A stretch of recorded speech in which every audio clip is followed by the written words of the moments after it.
Baiklah teman-teman semua, kami dari kelompok 1 pada hari ini akan membahas materi mengenai model pembelajaran matematika inovatif dan interaktif.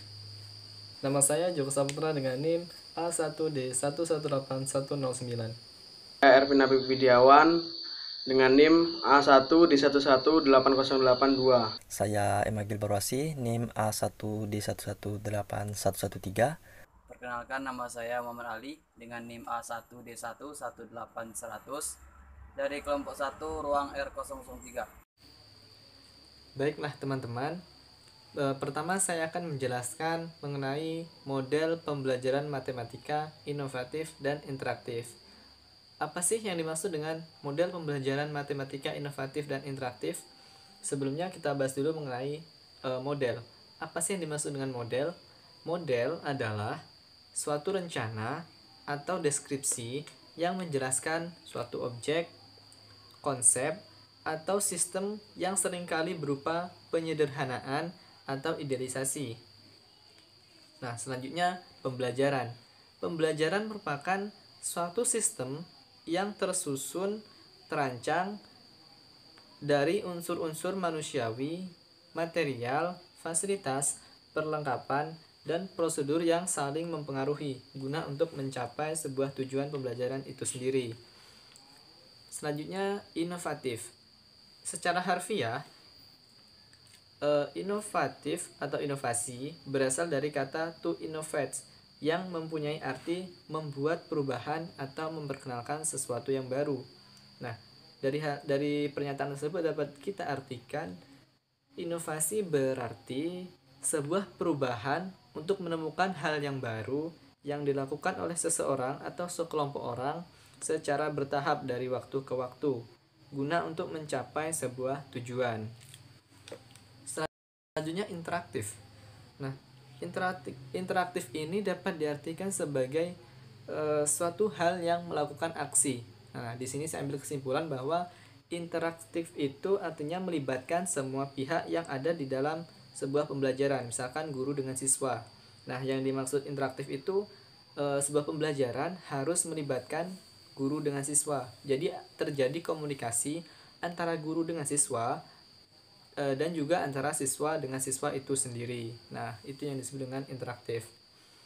Lalu apa yang dimaksud dengan model pembelajaran matematika inovatif dan interaktif?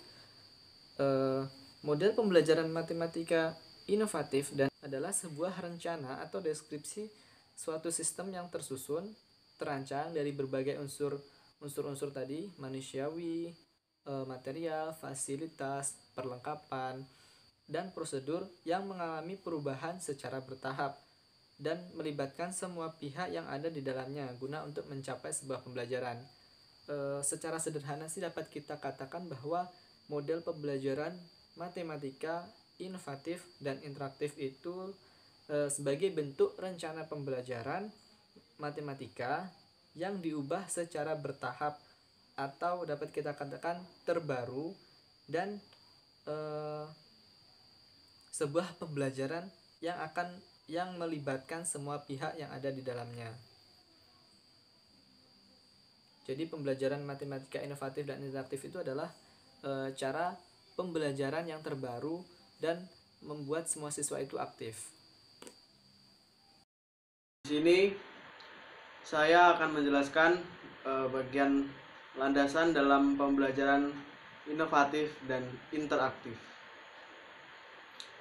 yaitu di mana pembelajaran inovatif dan interaktif ini ada dua macam. Yang pertama yaitu behaviorisme, yang kedua konstruktivisme. Baik, yang pertama yaitu behaviorisme.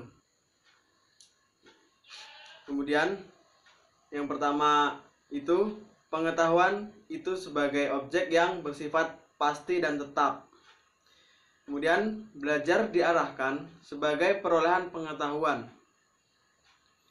Lanjut, mengerjakan adalah memindahkan pengetahuan kepada orang yang belajar. Kemudian siswa diharapkan memiliki pengetahuan yang sama dengan guru untuk materi yang dipelajari. Kemudian tujuan pembelajaran menekankan pada penambahan pengetahuan. Yang terakhir, pembelajaran menekankan pada hasil bukan pada proses. Kemudian yang poin 2 yaitu konstruktivisme. Di mana konstruktivisme ini ada beberapa hal pula. Yang pertama yaitu mengaktifkan pengetahuan awal. Yang kedua, belajar diarahkan pada construction atau pembangunan pengetahuan. Selanjutnya, mengajar adalah pembelajaran orang yang belajar.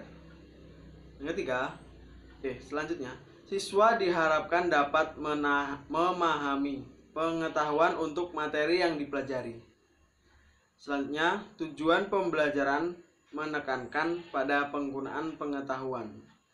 Kemudian terakhir, pembelajaran ditekankan pada proses pembelajaran. Baik, itu bagian yang dapat saya jelaskan. Baik, kali ini saya akan menjelaskan tentang model pembelajaran matematika. Yang saya sampaikan itu ada 4 model pembelajaran. Yang pertama itu model pembelajaran picture and picture. Jadi pada model pembelajaran ini itu merupakan model belajar yang menggunakan gambar yang dipasangkan atau diurutkan menjadi urutan yang logis. Pada model pembelajaran ini itu mengandalkan gambar sebagai media dalam proses pembelajaran. Gambar-gambar ini menjadi faktor utama dalam proses pembelajaran, sehingga sebelum proses pembelajaran guru sudah menyiapkan gambar yang akan ditampilkan baik dalam bentuk kartu atau karton dalam ukuran yang besar.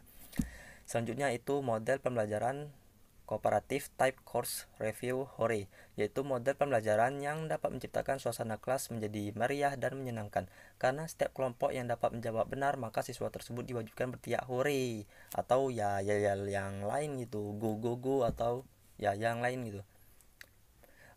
Course Review Hore adalah salah satu model pembelajaran yang mendorong siswa untuk ikut aktif dalam belajar. Selanjutnya itu yang ketiga, model pembelajaran berdasarkan masalah.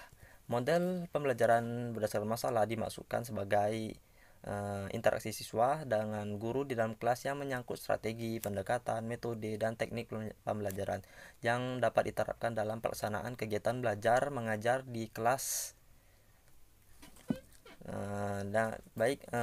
Dari model pembelajaran berdasarkan masalah itu ada 4 langkah dari Polya, yaitu yang pertama memahami masalah, yang kedua itu merencanakan penyelesaian, yang ketiga itu menyelesaikan masalah, dan yang terakhir itu mengevaluasi. Selanjutnya itu model pembelajaran matematika realistik. Pembelajaran matematika realistik pada dasarnya itu lebih memanfaatkan realitas dan lingkungan yang dipahami peserta didik untuk memperlancar proses pembelajaran matematika sehingga mencapai tujuan pendidikan matematika secara lebih baik dari sebelumnya. Yang dimaksud dengan realita yaitu hal-hal yang nyata ataupun konkret yang dapat diamati atau dipahami peserta didik lewat membayangkan. Sedangkan yang dimaksud dengan lingkungan adalah lingkungan tempat peserta didik berada, baik lingkungan sekolah, keluarga, ataupun masyarakat gitu. Jadi intinya model pembelajaran realistik ini lebih terfokus kepada benda-benda yang nyata. Baik, itulah tadi 4 model pembelajaran yang saya sampaikan. Baik, materi selanjutnya. Yang pertama kita harus menganalisis dari kompetensi dasar dan pengembangan indikator pembelajaran. Yang kedua kita harus menganalisis yaitu dari materi yang kedua yaitu kita melakukan analisis materi untuk mencapai kompetensi. Nah, yang ketiga, kita harus juga menganalisis karakteristik peserta didik kita. Nah, seperti apa peserta didik kita, apakah dari segi daerahnya, bahasanya, atau bagaimana supaya kita bisa memberikan pembelajaran yang baik untuk peserta didik kita. Nah, selanjutnya yang keempat, setelah kita mengetahui karakteristik peserta didik, itu kita harus menganalisis metode yang akan kita gunakan dalam pembelajaran. Metode seperti apa yang baik kita gunakan untuk peserta didik kita, yang tepat kita gunakan. Selanjutnya yang kelima, kita harus menganalisis sumber belajar dari peserta didik kita. Sumber ilmunya, sumber media, atau sumber-sumber yang dapat mendukung pembelajaran yang akan kita lakukan. Nah, itu selanjutnya untuk yang keenam, pengembangan RPP yang dilakukan oleh guru supaya bagaimana RPP ini dapat dijalankan dengan baik. Nah, setelah RPP dirancang dengan benar, harus selanjutnya barulah kita laksanakan pembelajaran interaktif dan inovatif tersebut. Setelah itu, tadi yang ketujuh, selanjutnya yang kedelapan, yaitu setelah melakukan pembelajaran, selanjutnya tentunya setelah pembelajaran kita akan melakukan penilaian terhadap peserta didik. Nah, yang terakhir yaitu yang kesembilan, kita perlu melakukan refleksi pembelajaran. Nah, tujuannya apa refleksi ini? Untuk pengembangan apa yang perlu dikembangkan lagi untuk kedepannya, kira-kira apa yang sudah cocok, apa yang belum tepat untuk digunakan, atau apa yang perlu dirubah, itu perlulah kita lakukan refleksi setelah pelaksanaan pembelajaran dilakukan. Itu saja.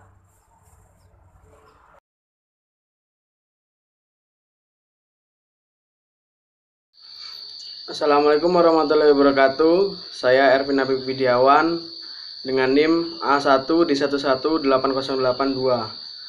Di sini saya akan menjelaskan contoh soal picture and picture, yaitu operasi hitung mengurutkan bilangan.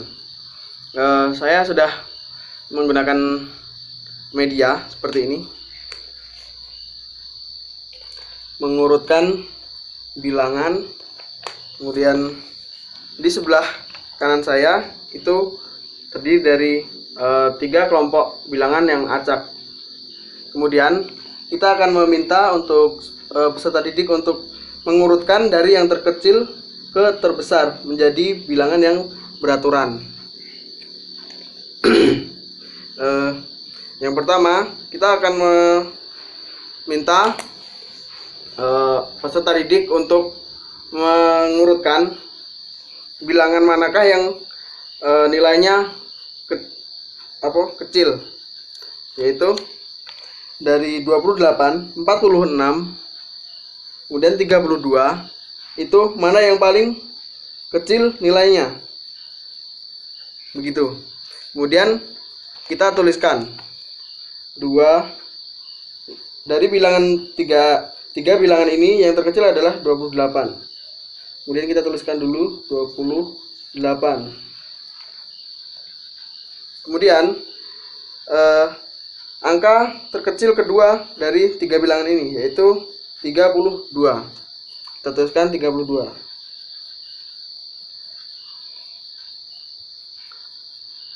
Nah, kemudian angka terkecil yang terakhir yaitu 46.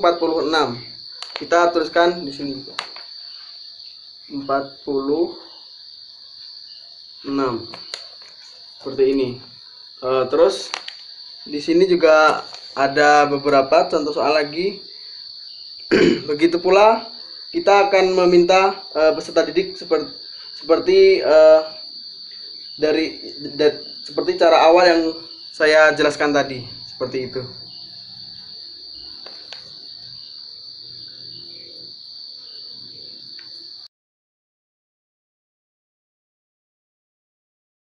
Mungkin hanya itu yang bisa saya jelaskan.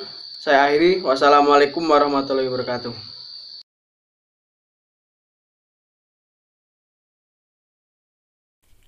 Baik, kali ini saya akan menjelaskan mengenai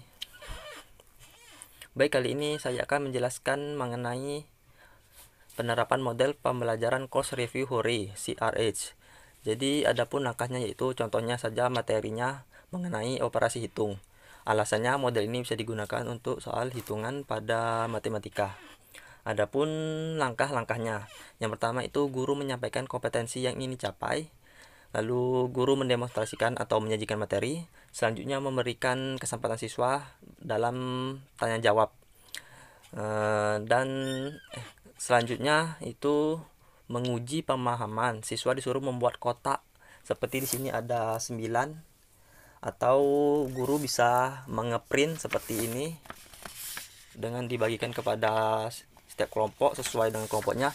Lalu dari tiap kotak yang ini itu diisi angka sesuai selera masing-masing.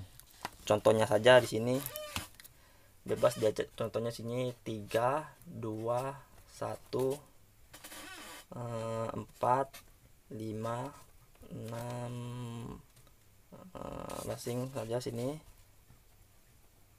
7, 8, 9, bebas mau diacak. Nah, contohnya saja ini misalkan kelompok 1.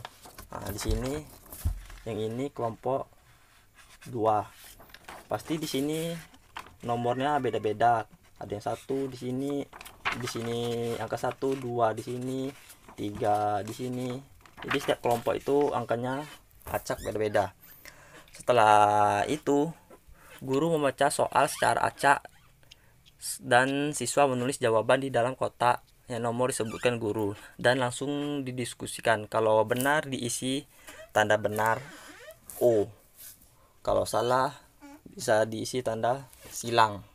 Jadi di sini ada soal dan ini yang memegangnya guru. Jadi guru memberikan soal secara acak. Contohnya saja di sini soal pertama guru misalkan nomor 3.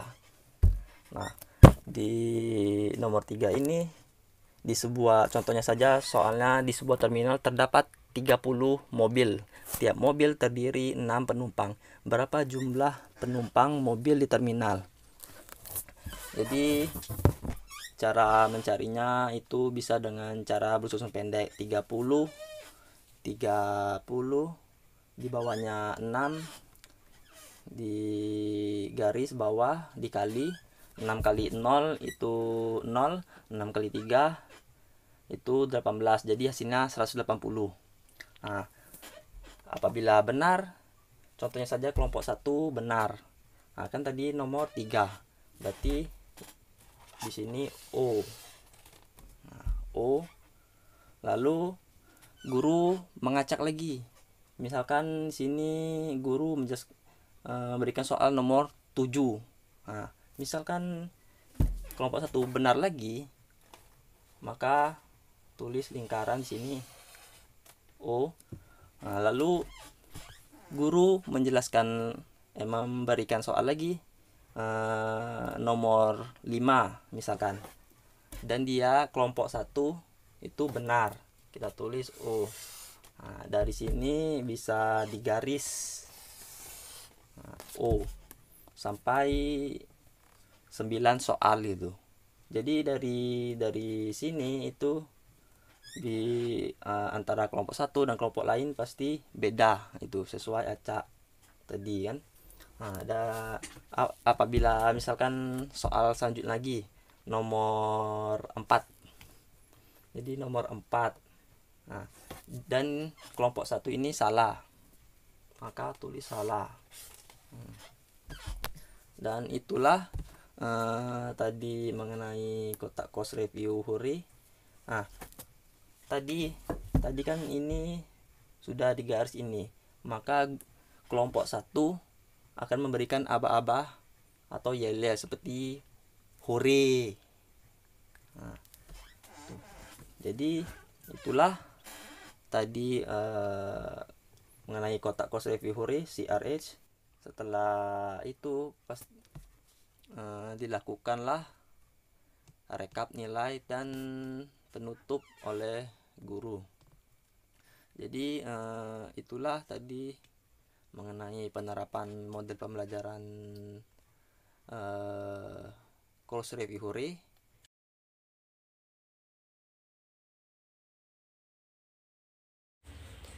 Selanjutnya, saya akan menjelaskan mengenai model berbasis masalah.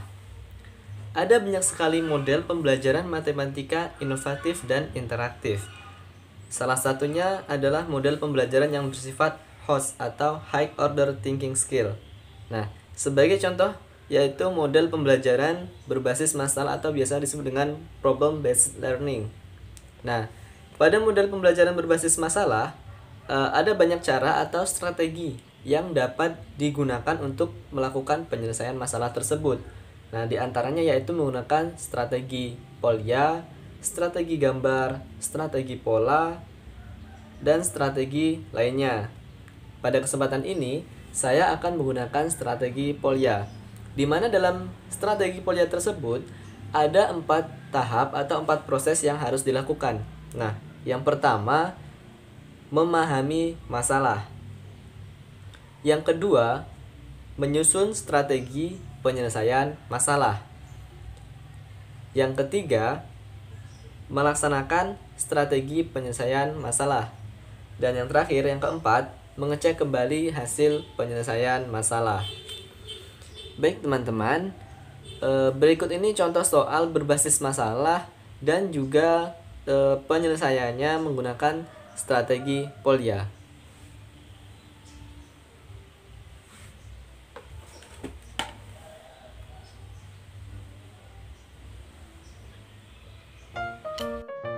Contoh soal.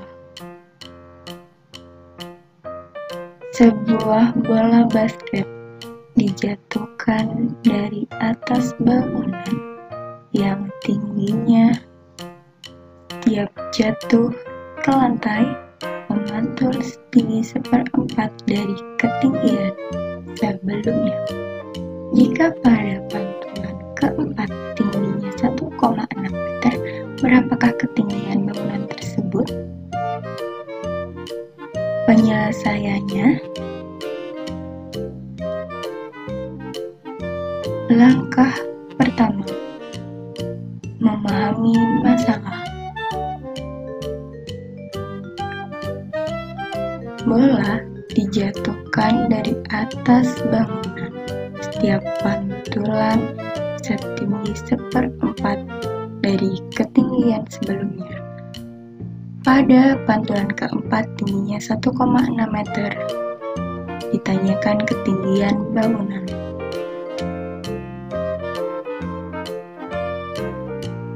Langkah kedua,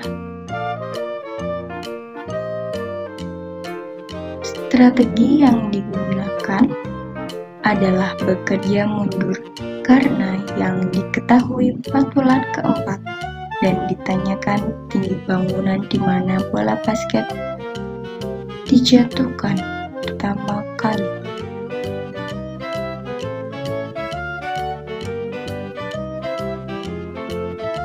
Langkah ketiga, menyelesaikan masalah.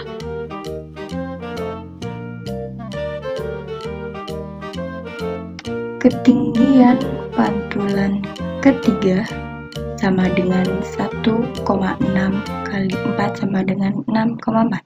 Ketinggian pada pantulan kedua sama dengan 6,4 kali 4 sama dengan 25,6.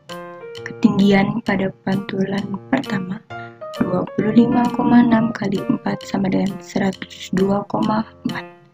Ketinggian gedung sama dengan 102,4 kali 4 sama dengan 409,6. Jadi bola tersebut dijatuhkan dari ketinggian 409,6 meter. Langkah keempat, memeriksa jawaban dari kondisi awal ke kondisi akhir.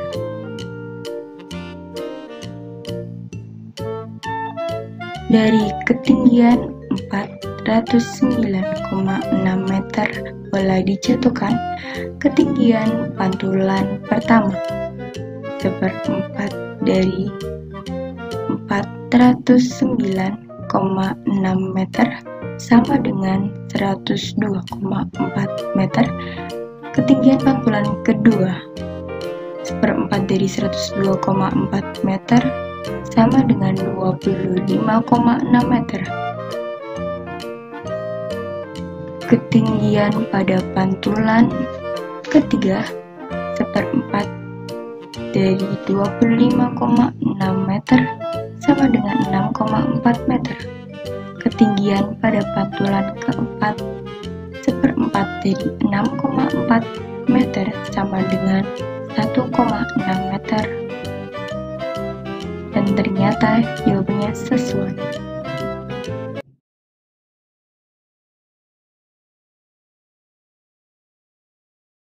Baik, untuk selanjutnya kita akan membahas tentang pembelajaran matematika realistik atau disingkat dengan PMR.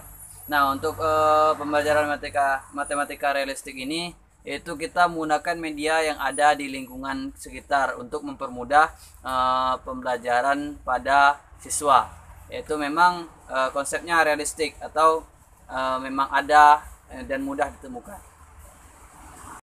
Baiklah, berikutnya yaitu untuk contoh penerapan media pembelajaran realistik pada anak ini. Kita akan menggunakan kali ini yaitu roti. Sepotong roti kita akan belah menjadi dua. Nah, usahakan kalian menggunakan benda-benda yang mudah dikenal oleh siswa. Jangan menggunakan seperti pizza, hotdog atau sejenisnya yang tidak dikenal oleh siswa. Yaitu kita bisa menggunakan bahan-bahan seperti yang umum didengarkan oleh siswa. Misalnya di tempat Anda biasa terdapat tempe atau tahu, gunakanlah media-media seperti itu. Baik, selanjutnya kita akan membelah roti ini menjadi dua. Nah, ketika kita sudah membelah roti ini, nah, sepotong roti tadi itu menjadi dua bagian dan satu bagiannya itu dinamakan setengah. Nah, dalam pembelahan roti ini maka sudah tertanam kepada siswa itu konsep pembagian. Begitulah sebenarnya konsep pembagian yang realistis yang sudah biasa ditemukan mereka dalam kehidupan sehari-hari, namun mereka tidak menyadari hal itu.